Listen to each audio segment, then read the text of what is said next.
नमस्ते, आपके साथ मैं हूं ज्योति विनय कपूर। तो भारत पर दबाव बनाने के लिए अमेरिका के साथ साथ दुनिया के कई देश हर मुमकिन कोशिश कर रहे हैं कि भारत रूस का साथ छोड़ दे। इसके लिए हर स्तर पर कोशिशें भी जारी हैं, लेकिन अब भारत ने कुछ ऐसा कर दिया जिससे अमेरिका के व्हाइट हाउस ने फिर टेंशन बढ़ सकती है। दरअसल अमेरिका चाहता है कि भारत रूस से दूरी बनाकर चले। हर बार अमेरिका की ओर से इसी तरह की बयानबाजी भी होती है जिससे कि भारत पर दबाव बने और भारत अपने कदम पीछे खींच ले। लेकिन भारत इसके लिए तैयार नहीं है, क्योंकि भारत जानता है कि रूस, जो कि हमारा स्ट्रैटेजिक पार्टनर और ऑल वेदर फ्रेंड है, उसके साथ हमारे लिए मौजूदा वैश्विक चुनौतियों के मद्देनजर ये संबंध कितने महत्वपूर्ण है। और इसी कड़ी में अब भारत ने एक और कदम आगे बढ़ा दिया है जिससे अमेरिका भी हैरान होगा। ट्रंप भी सोच रहे होंगे कि भारत ने ऐसा क्यों किया। वॉशिंगटन में भी अब चर्चा होनी लाजमी है। चलिए बताती हूँ आपको ये पूरी स्टोरी। देखिए दोस्तों, ये कहानी शुरू होती है 12 सितंबर से, जब रूस और बेलारूस ने अपना बड़ा सैन्य अभ्यास ज़ेपेट 2025 शुरू किया। ये हर 4 साल में हालांकि होता है, लेकिन इस बार ये इसलिए खास है क्योंकि रूस और यूक्रेन वॉर के बाद ये पहली बार इतनी बड़ी सैन्य ड्रिल होने जा रही है। रूसी राष्ट्रपति पुतिन ने खुद मिलिट्री यूनिफॉर्म पहनकर निजनी में अपने तमाम ट्रेनिंग ग्राउंड्स का दौरा किया और उन्होंने कहा कि यह अभ्यास हमारी रक्षा को मजबूत करने और संभावित खतरों से निपटने के लिए है। पुतिन के मुताबिक इसमें 1 लाख सैनिक शामिल हुए, 333 विमान, 247 नौसैनिक जहाज जिसमें पनडुब्बियां भी हैं और न्यूक्लियर कैपेबल बॉम्बर्स तक हैं। रूस की टास एजेंसी ने बताया है कि 41 ट्रेनिंग साइट्स पर यह चला है, जहां परमाणु बम वर्धक युद्धपोत और हैवी आर्टिलरीज का रिहर्सल हुआ है। बेलारूस के प्रेसिडेंट ने भी कहा है कि ये डिफेंसिव है, किसी को थ्रेट नहीं है, लेकिन वेस्टर्न एनालिस्ट्स को शक है कि ये नाटो के खिलाफ एक सिमुलेशन है, खासकर पोलैंड और लिथुआनिया बॉर्डर के पास। और अब आप सोच रहे होंगे कि इसमें भारत के लिए क्या है। तो अब बारी आती है भारत की, जहां भारतीय रक्षा मंत्रालय ने कंफर्म किया है कि हमने अपने 65 सैन्य कर्मी भेजे हैं, आर्मी, एयरफोर्स और नेवी से। हुमायूं रेजिमेंट का एक बटालियन लीड कर रहा था।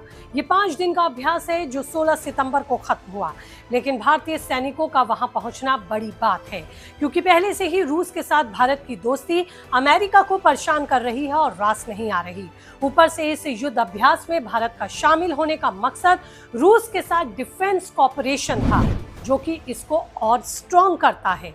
साथ ही म्यूचुअल ट्रस्ट बिल्ड करने के लिए भी ये मददगार ट्रेनिंग रहेगी या फिर सैन्य ड्रिल रहेगी, लेकिन इससे अमेरिका का परेशान होना लाजमी है। हालांकि इसमें भारत अकेला फॉरेन पार्टिसिपेंट नहीं था।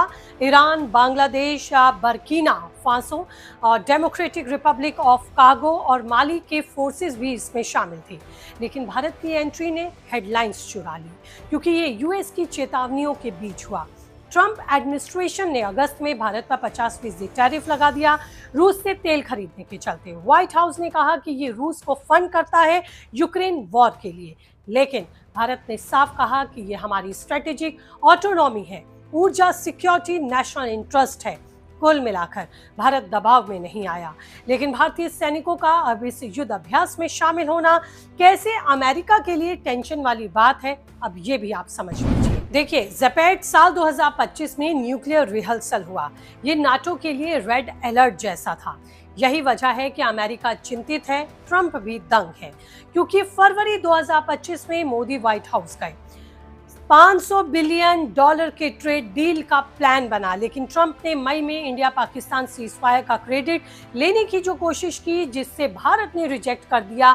दरअसल खींचतान और मनमुटाव भारत और अमेरिका के बीच यही वजह है जहां से शुरू हुआ। फिर जुलाई में 25% टैरिफ, अगस्त में 50% टैरिफ भारत पर थोप दिया गया, जिसकी वजह से दोनों देशों के बीच रिश्ते खराब हुए। हालांकि उम्मीद है कि अब जल्द सब कुछ ठीक होगा, लेकिन एक्सपर्ट्स यही कह रहे हैं कि भारत का रूस और बेलारूस के साथ युद्ध अभ्यास अमेरिका को रास नहीं आएगा। इतना कुछ होने के बावजूद भारत रुक नहीं रहा। भारत ने दिखा दिया कि उसको किसी चेतावनी का डर नहीं है। नेशनल इंटरेस्ट पहले है। आपको बता दूं कि इस युद्ध अभ्यास में शामिल होने से भारतीय सैनिकों के कौशल में भी बढ़ोतरी होगी और साथ ही वो कई लेटेस्ट टेक्निक्स भी युद्ध में सीखेंगे। भारत अपने राष्ट्रीय हित के लिए इसलिए ऐसे फैसले ले रहा है। भारत के सैनिक अमेरिका के साथ भी कई मौकों पर युद्धाभ्यास करते आए हैं। दोनों एक दूसरे के साथ पहले भी अपने अपने कौशल को साझा करते आए हैं। यहाँ भी कुछ ऐसा ही हुआ, लेकिन जिस तरीके का माहौल मौजूदा समय में है, उस माहौल में भारत और रूस के बीच ये संयुक्त ड्रिल दुनिया की नजरों में आ गई। भारत साफ कर चुका है कि राष्ट्रीय हित के लिए जो होगा, जो उचित होगा, वो वही करेगा। भारत किसी के आगे फिलहाल झुकेगा नहीं और अपने राष्ट्रीय हितों से कोई कॉम्प्रोमाइज नहीं करेगा। लेकिन आप इस अभ्यास पर क्या कहेंगे? क्या भारत को आगे भी, चाहे किसी भी देश का कितना भी दबाव भारत के ऊपर हो, उसे अपने सैन्य गतिविधियों को या फिर सैन्य स्तर पर अपनी ताकत को मजबूत करने के लिए क्या ऐसी संयुक्त ड्रिल्स में हिस्सा लेते रहना चाहिए? आपकी इस पर क्या राय है? कीजिए कमेंट, मुझे रहेगा इंतजार। फिलहाल इस रिपोर्ट में इतना ही। जल्द ही नए तथ्य आंकड़ों के साथ होंगी आपसे फिर।